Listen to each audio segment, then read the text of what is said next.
ಒಂದು ನಿರೀಕ್ಷೆಯನ್ನು ಇಟ್ಕೊಂಡಿದ್ವಿ.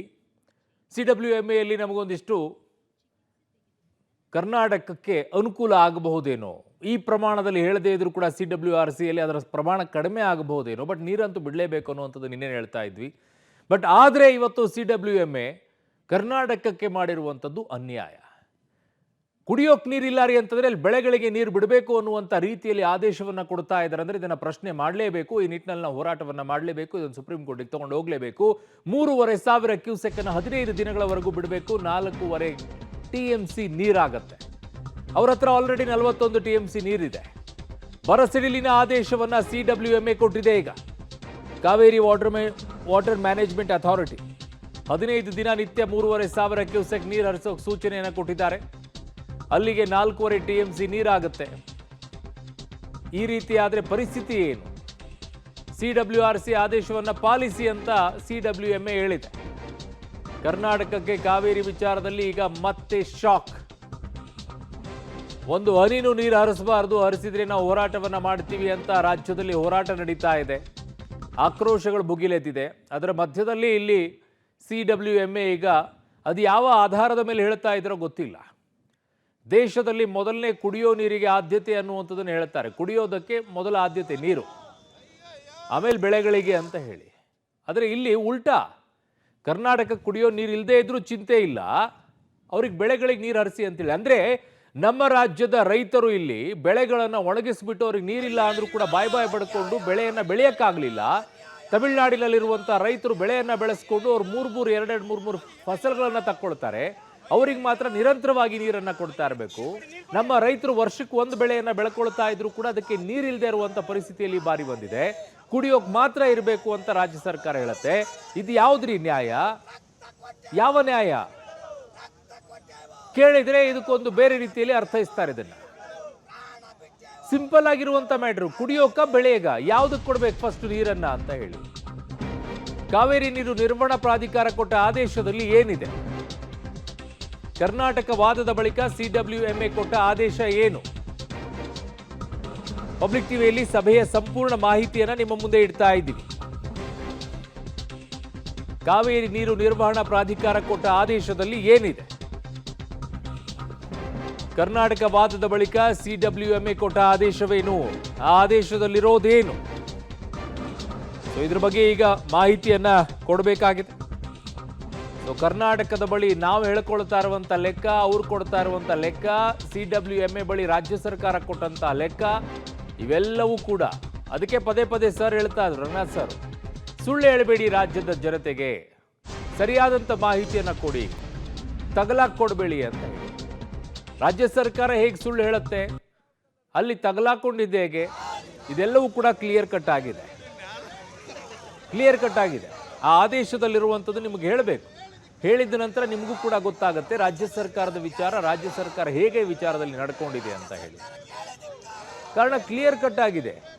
ನಿನ್ನೆ ಮಾನ್ಯ ಮಂತ್ರಿಗಳು ನಿನ್ನೆ ಹೇಳೋದು ಬೇರೆ, ಈಗ ಅಲ್ಲಿ ವಾದ ಮಾಡ್ಬೇಕಾದ್ರೆ ಅಲ್ಲಿ ಹೇಳ್ತಾ ಇರೋದು ಬೇರೆ. ಅದಕ್ಕೆ ಅಬ್ಜೆಕ್ಷನ್ ಅನ್ನು ತೆಗೆಯೋದಿಲ್ಲ. ಯಾಕೆ ಅಂತಂದ್ರೆ ಇಲ್ಲಿ ನಮಗೆ ಹೇಳಿರುವಂಥ ಲೆಕ್ಕ, ಅಲ್ಲಿ ಕೊಡ್ತಿರುವಂಥ ಲೆಕ್ಕ ಬಹಳ ಜಗಜಾಂತರವಾಗಿ ಕಾಣಿಸುತ್ತೆ. 1-2 ಆದರೆ ಓಕೆ, 10 ಡಿಫ್ರೆನ್ಸ್ ಅಂತಂದ್ರೆ ವೆರಿ ಸ್ಯಾಡ್ ಪಾರ್ಟ್ ಅಂತ ಅನಿಸುತ್ತೆ. 10 ಡಿಫ್ರೆನ್ಸ್ ಕಾಣಿಸ್ತಾ ಇರೋದು. ಸೊ ಹಾಗಿದ್ದಾಗ ಏನಿದೆ? ಕರ್ನಾಟಕಕ್ಕೆ CWMA ಕೊಟ್ಟಿರುವಂಥ ಆದೇಶದಲ್ಲಿರೋದೇನು? ಪಾಯಿಂಟ್ ನಂಬರ್ 1 ಇಂದ ಬರ್ತಾ ಹೋಗೋಣ. ಏನಿದೆ ಅಂತ ಹೇಳಿ. ಕರ್ನಾಟಕದ ಬಳಿ ಪಾಯಿಂಟ್ ನಂಬರ್ 1, ಕರ್ನಾಟಕದ ಬಳಿ 55 TMC ನೀರಿದೆ. ಕರ್ನಾಟಕದ ಬಳಿ 55 TMC ನೀರಿದೆ. ನಮ್ಮ ರಾಜ್ಯ ಸರ್ಕಾರ ಹೇಳೋದೇನು 44 TMC ನೀರಿದೆ ಅಂತ ಹೇಳಿ. ಅಲ್ಲಿ ಯಾಕೆ 55 ಅಂದಾಗ ಸುಮ್ಮನೆ ಇದ್ರಿ ನೀವು? 11 TMC ಎಕ್ಸ್ಟ್ರಾ ಹೇಳ್ತಾ ಇದ್ರ ಅಂದಾಗ ನೀವು ನಮ್ಮನ್ನು ಯಾಮಾರಿಸಿದ್ರ? ಏನ್ ಕತೆ ರಾಜ್ಯದ ಜನತೆಯನ್ನ? 44 ಇದೆ, ಅವ್ರ ಹತ್ರ 41 ಇದೆ ಅಂತೇಳಿ ಎಲ್ಲ ಕೊಟ್ರಲ್ಲ ಬಿಲ್ಡಪ್ ಅನ್ನ. ಹಾಗಿದಾಗ ಅವ್ರು ಹೆಂಗೆ ಹೇಳ್ತಾ ಇದ್ರೆ 55 TMC ನೀರಿದೆ ಅಂತ? ಮುಂದಿನ 10 ದಿನಗಳಲ್ಲಿ 10ರಿಂದ 15 TMC ಸಾಧ್ಯತೆ ಇದೆ. ಅಂದ್ರೆ ಮಳೆ ಬರುತ್ತೆ.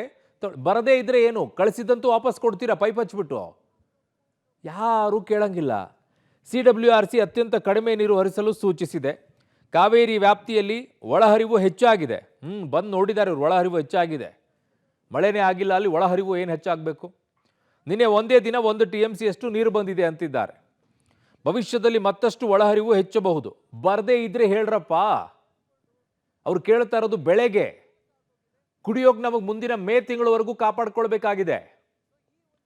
ಕನಿಷ್ಠ ಯೋಚನೆ ಮಾಡೋದಿಲ್ವಾ? ಬಂದ್ರೆ ನಾವ್ಯಾಕೆ ಇಟ್ಕೊಂಡು ಕೊಡೋಣ? ಹೀಗಾಗಿ ತಮಿಳುನಾಡಿಗೆ ನೀರು ಹರಿಸಬಹುದು ಅಂತಿದ್ದಾರೆ. ಕೂತ್ಕೊಂಡ್ಬಿಟ್ಟು ಹೇಳಕ್ಕೇನು ನೀರು ಹರಿಸೋದನ್ನ? ಯಾವ ಪರಿಸ್ಥಿತಿ ಆಗತ್ತೆ, ನೀರು ಎಲ್ಲಿ ಕೊಡಬೇಕಾಗತ್ತೆ, ಹೇಗಿದೆ ನೀರಿನ ಪರಿಸ್ಥಿತಿ, ಯಾವ ಅಂದಾಜೂ ಇಲ್ಲ. ಅಲ್ಲಿ ಕುತ್ಕೊಂಡು ಲೆಕ್ಕ ಹಿಡ್ತಾರೆ, ಇಷ್ಟು ನೀರು ಕೊಡಿ, ಇಷ್ಟು ಮುಗಿದೋಯ್ತು ಕತೆ. ಆ 55 TMCಯಲ್ಲಿ ಡೆಡ್ ಸ್ಟೋರೇಜ್ ಎಷ್ಟಿದೆ, ನೀರು ಎಷ್ಟು ಬಳಕೆಗಿದೆ, ಅಲ್ಲಿ ಕಳಿಸ್ಬೇಕು 3,500 ಕ್ಯೂಸೆಕ್ ನೀರನ್ನು ಕಳಿಸ್ಬೇಕು ಅಂತಂದರೆ ಅದು ಹೋಗಬೇಕಾಗಿರುವಂಥದ್ದು 4,000 ಕ್ಯೂಸೆಕ್ಕನ್ನು, 4,500 ಕ್ಯೂಸೆಕ್ಕನ್ನು ಬಿಟ್ಟಾಗ ಅಲ್ಲಿ ಹೋಗಿ ತಲುಪುತ್ತೆ ಅದು. ಏನಪ್ಪ. ನನ್ನ ಸಹೋದ್ಯೋಗಿ ಈಗ ಶಬೀರ್ ನನ್ನ ಸಂಪರ್ಕಕ್ಕೆ ಸಿಗ್ತಾ ಇದ್ದಾರೆ ದೆಹಲಿಯಿಂದ. ಶಬೀರ್, ನಿಜಕ್ಕೂ ಕೂಡ ಇವತ್ತು ನಾವು ಒಂದು ನಿರೀಕ್ಷೆಯನ್ನು ಇಟ್ಕೊಂಡಿದ್ವಿ, ಅಟ್ಲೀಸ್ಟ್ CWMA ವಿಚಾರದಲ್ಲಿ ಕರ್ನಾಟಕಕ್ಕೆ ಒಂಚೂರಾದರೂ ನ್ಯಾಯ ಕೊಡಿಸ್ಬಹುದೇನೋ ಅಂತ ಹೇಳಿ. ಆದರೆ ಕರ್ನಾಟಕ ರಾಜ್ಯನೇ ನಮಗೆ ಅನ್ಯಾಯ ಮಾಡ್ತಾ ಇದೆ ಅಂತ ಒಂದು ಕಡೆಗೆ ಅನಿಸ್ಬಿಡುತ್ತೆ. ನಿನ್ನೆ ಹೇಳ್ತಾ ಇದ್ದಿದ್ದು 44 TMC ನಮ್ಮ ಬಳಿ ಇದೆ ಅಂತ ಹೇಳಿ ಇಲ್ಲಿರುವಂಥ ಮಂತ್ರಿಗಳೇ ಹೇಳ್ತಾ ಇದ್ರು. ಆದರೆ ಅಲ್ಲಿ ನೋಡಿದ್ರೆ 55 TMC ಕರ್ನಾಟಕದ ಬಳಿ ಇದೆ ಅಂತ ಹೇಳ್ತಾರೆ. ಇದಕ್ಕೆ ಯಾರೋ ಅಬ್ಜೆಕ್ಷನೇ ಎತ್ತಿಲ್ವಾ? ಏನ್ ಕತೆ ಇದು ಶಬೀರ್?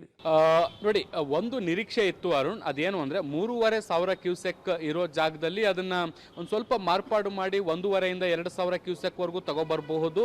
ರಾಜ್ಯಕ್ಕೂ ಕೂಡ ನ್ಯಾಯ ಸಿಗಬೇಕು, ಹಾಗಂತ ತಮಿಳುನಾಡನ್ನು ಕೂಡ ಬ್ಯಾಲೆನ್ಸ್ ಮಾಡುವಂತಹ ನಿಟ್ಟಿನಲ್ಲಿ ಒಂದು ಪರ್ಯಾಯ ಕ್ರಮವನ್ನ CWMA ತೆಗೆದುಕೊಳ್ಬಹುದು ಅನ್ನುವಂಥ ನಿರೀಕ್ಷೆ ಇತ್ತು. ಆದ್ರೆ ಆ ನಿರೀಕ್ಷೆ ಹುಸಿಯಾಗಿದೆ. ಈ ನಡುವೆ ಗೊತ್ತಾಗ್ತಾ ಇರುವಂತ ಸಂಗತಿ ಏನು ಅಂದ್ರೆ, ರಾಜ್ಯ ಸರ್ಕಾರ ಕೊಟ್ಟಂತ ಮಾಹಿತಿಗಳಿಗೂ ಮತ್ತೆ ಈ CWMA ಕೊಡ್ತಿರುವಂತ ಮಾಹಿತಿಗಳಿಗೂ ಕೂಡ ಬಹಳಷ್ಟು ವ್ಯತ್ಯಾಸಗಳು ಕೂಡ ಕಾಣಿಸ್ತಾ ಇರುವಂತದ್ದು. ಮುಖ್ಯವಾಗಿ 55 TMC ಅಷ್ಟು ನೀರು ಈ ಕಾವೇರಿ ಅಚ್ಚುಕಟ್ಟು ಪ್ರದೇಶದಲ್ಲಿರುವಂತಹ ಜಲಾಶಯಗಳಲ್ಲಿ ಈಗಾಗಲೇ ಸ್ಟೋರೇಜ್ ಇದೆ. ಈಗ ಇನ್ಫ್ಲೋ ಕೂಡ ಜಾಸ್ತಿ ಆಗ್ತಾ ಇರುವಂತದ್ದು. ಪ್ರತಿನಿತ್ಯ ಹೆಚ್ಚು ಕಡಿಮೆ 1 TMC ಅಷ್ಟು ನೀರು ಬರ್ತಾ ಇದೆ. ಮುಂದಿನ 15 ದಿನಗಳಲ್ಲಿ ಹೆಚ್ಚು ಕಡಿಮೆ 15 TMC ಅಂದ್ರೆ 70 TMC ಅಷ್ಟು ನೀರಾಗುತ್ತೆ. ಸೊ ಹೀಗಾಗಿ ನಾವು 4ರಿಂದ 4.5 TMC ಅಷ್ಟು ನೀರನ್ನು ಮಾತ್ರ ಕೇಳ್ತಾ ಇರುವಂತದ್ದು. ಅದನ್ನ ನ್ಯಾಯಬದ್ಧವಾಗಿ ಹರಿಸಬೇಕಾಗುತ್ತೆ. ಹೀಗಾಗಿ ಹರಿಸಿ ಅನ್ನುವಂಥ ಸೂಚನೆಯನ್ನು ಕೊಟ್ಟಿದೆ. ಮತ್ತೊಂದು ಕಡೆಗೆ ತಮಿಳುನಾಡು ಹೇಳ್ತಾ ಇರುವಂತದ್ದು 3,500 ಕ್ಯೂಸೆಕ್ ಅಲ್ಲ ನಮಗೆ ಬೇಕಾಗಿರೋದು, 11,500 ಕ್ಯೂಸೆಕ್ ನೀರು ಹರಿಸಬೇಕು.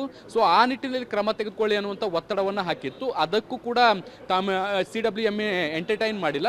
ಈ ಹಿಂದೆ CWRC ಏನು ನಿರ್ದೇಶನವನ್ನು ಕೊಟ್ಟಿತ್ತು ಅದನ್ನು ಸದ್ಯಕ್ಕೆ ಅನುಷ್ಠಾನಕ್ಕೆ ತನ್ನಿ, ಭವಿಷ್ಯದಲ್ಲಿ ಮಳೆಯ ಪ್ರಮಾಣವನ್ನು ನೋಡಿಕೊಂಡು ಪರಿಸ್ಥಿತಿಗಳ ಅನುಗುಣವಾಗಿ ನಿರ್ಧಾರಗಳನ್ನು ತೆಗೆದುಕೊಳ್ಳೋಣ ಅನ್ನುವಂಥ ಭರವಸೆಯನ್ನು ಈಗ ಸದ್ಯಕ್ಕೆ CWMA ಕೊಟ್ಟಿದೆ. ಅರುಣ್.